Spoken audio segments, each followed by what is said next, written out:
isə sol saç mövzusuna aid olan bir neçə testin izahına nəzər yetirmək istəyirəm. Bundan əvvəlki şortda da bu haqqda biraz məlumat vermişdim. Yenə də həmin qaydaları xatırlayaq. Biz bilirik ki, deməli nöqtələrdən sonra isim gəlibdirsə, wine şərab deməkdir, isimdir.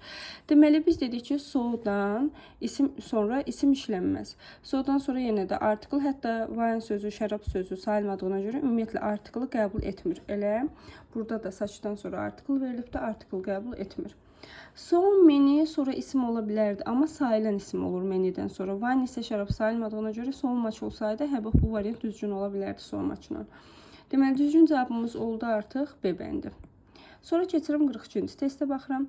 42-ci testdə yenə də baxın bu scenery sözü ilə view sözünü qarışdırmayaq. Scenery sayılmayan isimdir, view sayılan isimdir.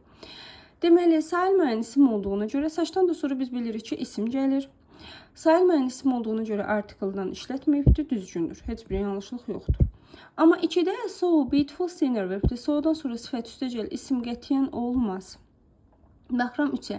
Such beautiful view. View sayıldığına görə və təkdə olduğuna görə mütləq burada e artikli olmalıydı. Ona görə də yanlışdır. Such an interesting view bu düzgündür. Niyə? Çünki view sayılır, təkdədir və burada da artiklımızı veribdir. Interesting sözü saatlə başladığına görə an interesting deyibdir, düzgündür. Daha sonra baxıram 5-ci testimizə.